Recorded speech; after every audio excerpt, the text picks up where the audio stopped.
నమస్తే జనసంచలనం TV news కి స్వాగతం. ముందుగా నేటి వార్తలు చూస్తూనే ఉండండి మీ జనసంచలనం టీవీ. ప్రభుత్వం ఏర్పడి చంద్రబాబు నాయుడు గారు ముఖ్యమంత్రిగా, పవన్ కళ్యాణ్ గారు ఉప ముఖ్యమంత్రిగా నిన్నటితో 2 సంవత్సరాలు పూర్తయింది. కూటమి ప్రభుత్వ పాలనలో ఈ 2 సంవత్సరాలలో వచ్చిన ప్రమాణ స్వీకారం చేసిన 2-3 నెలలకే విద్యుత్ భారం దాదాపు 15,000 కోట్ల రూపాయల విద్యుత్ భారం ప్రజలపై మోపి,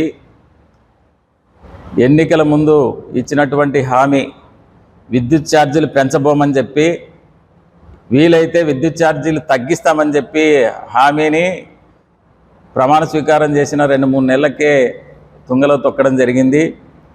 ఆ తర్వాత వెంటనే మరి వర్షాలు ప్రారంభమై రైతులకు సంబంధించినటువంటి రైతు భరోసా పథకాన్ని, రైతుకి భరోసా కల్పించడంలో ఈ కూటమి ప్రభుత్వం విఫలమైంది.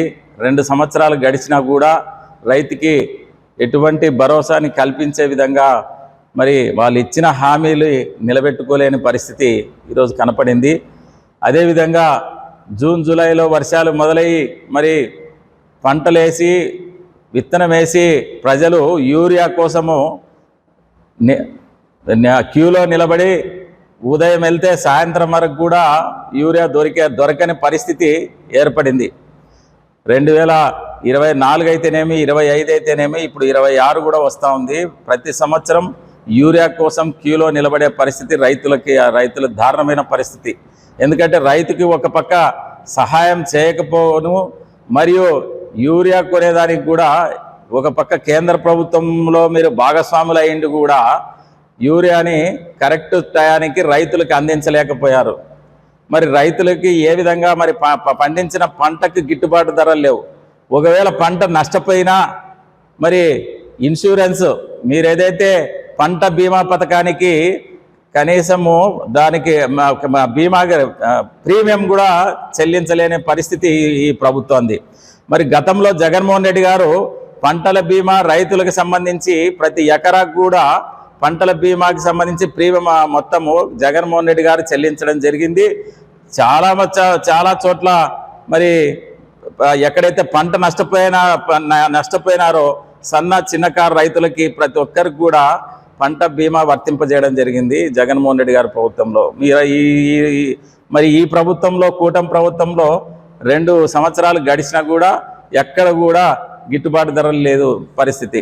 మరీ కర్నూలు పశ్చిమ ప్రాంతం, మరి ఆదోని డివిజన్ అయితే ఆలూరు కానీ, పత్తికొండ కానీ, ఇవన్నీ ఎమ్మిగనూరు కానీ, మంత్రాలయం కానీ అన్నీ కూడా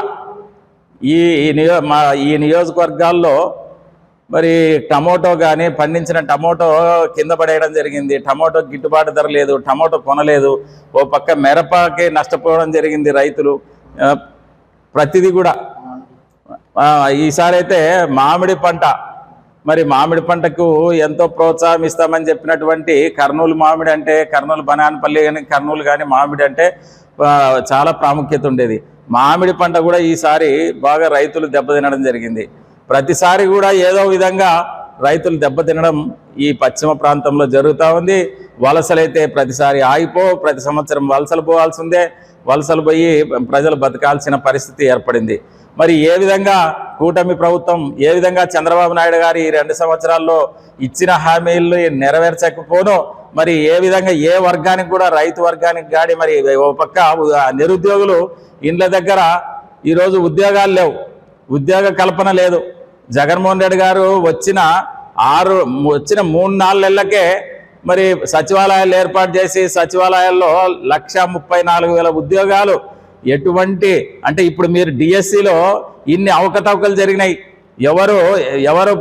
ఎవరు ప్రావీణ్యత, ఎవరు మెరిట్ స్టూడెంట్, ఎవరికి ర్యాంక్ వచ్చింది అనేది లేకుండా ఈరోజు ఇన్ని అవకతవకలుగా డిఎస్సిలో ఉద్యోగాలు మీరు ఈరోజు కల్పిస్తే, అయితే ఆ రోజు జగన్మోహన్ రెడ్డి గారు వచ్చినమ్మడే 1,34,000 ఉద్యోగాలు.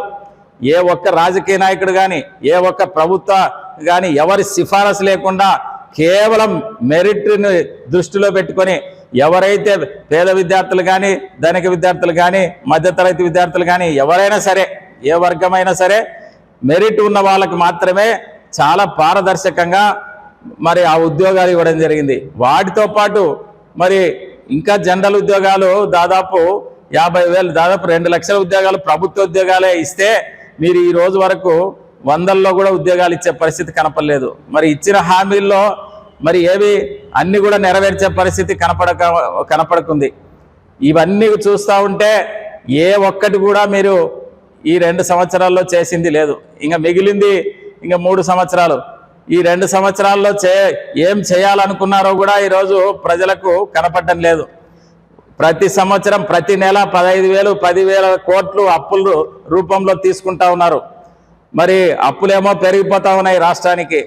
మరి మీరేమో ఒక పక్క రాయలసీమ విషయం లేకుండా 3 ప్రాంతాలు ఉత్తరాంధ్ర కానీ కోస్తాంధ్ర కానీ ఈరోజు రాయలసీమ కానీ అభివృద్ధి జరగాలనేది జగన్మోహన్ రెడ్డి గారి తపన. మీరు రాజధాని కోసం రాజధానిలో 50 అంతస్తుల బిల్డింగులు నిర్మించి అది కూడా అమరావతి ఏరియాలో అమరావతి ఆ ప్రాంతంలో ఎక్కడ కూడా 20 అడుగుల లోతు పాదులు తీస్తే తప్ప అది కూడా సారవంతమైన భూములు సంవత్సరానికి 3-4 పంటలు పండే భూముల్ని ఈరోజు గతంలో మీరు అధికారంలో ఉన్నప్పుడే 45,000 ఎకరాలు సేకరించడం జరిగింది. ఇప్పుడు మళ్ళీ 54,000 ఎకరాలు సేకరించి అంటే 1,00,000 ఎకరాలకి 2 లక్షల కోట్లు దాని మీద ఖర్చు పెట్టేదానికి మీరు సిద్ధమైనారంటే అప్పులు తెచ్చి ఈరోజు రైతులకి మరి సాగునీరు లేదు. చాలా గ్రామాల్లో మా వైపు తాగునీరు కూడా ఇబ్బంది పడతా ఉన్నారు. ఎక్కడ బోర్లు వేస్తే 100 అడుగులు దింపితే కూడా బోర్లు నీళ్ళు వచ్చే పరిస్థితి లేదు.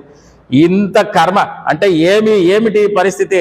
ఇంత దారుణమైన పరిస్థితుల్లో కూడా ఈరోజు మీరు 2 లక్షల కోట్లు రాజధాని కోసం రాజధానిని నిర్మిస్తామని సింగపూర్ని తలదన్నే రాజధాని నిర్మిస్తామని చెప్పేటటువంటి మాటలు ఏ ప్రజలకు కూడా ఎటువంటి పేద రైతులకు కూడా ఎవరికి కూడా కడుపు నింపే మాటలు కాదు ఇవి. కడుపు నింపదు. మీరు జగన్మోహన్ రెడ్డి గారు ప్రతిపాదించినటువంటి మావిగన్ అంటే మచిలీపట్నం, విజయవాడ, గుంటూరు ఈ 3కి సంబంధించి ఈ 3 ప్రాంతాలు హైవే వెంబడి మనము అతి తక్కువ బడ్జెట్తో రాజధానిని కల్పించవచ్చు అనేది జగన్మోహన్ రెడ్డి గారు ఒక ప్రతిపక్ష నాయకునిగా ఇచ్చినటువంటి సలహా. చాలా మంచి సలహా ఇది. ఎందుకంటే 1,80,000 కోట్లు మిగిలిచి దాని ద్వారా సాగునీరు కానీ పంట కాలువలు కానీ పిల్లలకు సంబంధించి ఎడ్యుకేషన్ కానీ వైద్యం కానీ ఇంకా అందించే పరిస్థితి ఉంటుందని చెప్పి మా నాయకుడు చెప్పడం జరిగింది. మరి ఈ రోజు వరకు కూడా మీరు ప్రతి ఆడబిడ్డకు 18 సంవత్సరాలు దాటితే ప్రతి ఆడబిడ్డకు 1,500 రూపాయలు నెలకిస్తానన్నటువంటి హామీ అంటే 18,000 రూపాయలు. 2 సంవత్సరాల్లో 36,000 రూపాయలు 18 సంవత్సరాలు నిండిన ప్రతి ఆడపడచుకి అందరికి కూడా ఈరోజు మీరు బాకీ ఉన్నారు. అదేవిధంగా ప్రతి నిరుద్యోగికి నెలకు 3,000 రూపాయలు ఇస్తున్నారు. నెలకు 3,000 రూపాయలు అంటే ఈరోజు 2 సంవత్సరాలకి 72,000 ఈరోజు ప్రతి నిరుద్యోగికి బాకీ ఉన్నారు. ఒక పక్క ఇన్ని హామీలు ఇచ్చి మీరు చేయలేమని తెలిసి కూడా ప్రజల్ని నమ్మించే పరిస్థితి ఉంది. ఎందుకంటే ఈ రాష్ట్రంలో వెనకబడిన ప్రాంతాల్లో ప్రజల ఆశాజీవులు ఇస్తారనే నమ్మి ఓటేయడం జరిగింది. మరి ఓటేసిన తర్వాత ఈరోజు ఎందుకంటే ఇంత నట్టేట ముంచడం, ప్రజల్ని ఇంత నట్టేట్ల మరి మోసం చేయడం ఏ విధంగా మీకు అనిపిస్తుందో. మీరు ఒక పక్క కేంద్ర ప్రభుత్వంలో భాగస్వామ్యం అయ్యింది కూడా ఈరోజు మీరు హామీలు నెరవేర్చే పరిస్థితి లేదంటే జగన్మోహన్ రెడ్డి గారు చెప్పింది కరెక్ట్ అని చెప్పి ఈరోజు ప్రజలు నమ్ముతా ఉన్నారు. ప్రజలకి ఈరోజు అర్థమవుతా ఉంది. జగన్మోహన్ రెడ్డి గారు రోజు మంచి భోజనం పెట్టేవాడు. మీరు బిర్యానీ పెడతాము, చికెన్ బిర్యానీ పెడతాము, మటన్ బిర్యానీ పెడతామనే పెద్ద మాటలు చెప్పి ఈరోజు ఏం చేసే పరిస్థితి కనపడడం లేదు. ప్రజలంతా అర్థం చేసుకున్నారు. ఈరోజు స్థానిక సంస్థల ఎన్నికలు వస్తే కూడా మీకు సరైన సమాధానం చెప్పే ఈరోజు కూడా ప్రజలు రెడీ అయిపోయినారు. మీరు ఇప్పటికి కూడా మార్పు తెచ్చుకొని ఇంకా మీరు ఇచ్చిన హామీలు చేసి మరి ప్రజలకు ఇప్పుడైనా మాట నిలబెట్టుకుంటారని చెప్పి ఈ సందర్భంగా తెలియజేస్తా ఉన్నాను. ఎప్పటికప్పుడు తాజా సమాచారం కోసం మా ఛానల్ను సబ్స్క్రైబ్ చేయండి, లైక్ చేయండి, షేర్ చేయండి.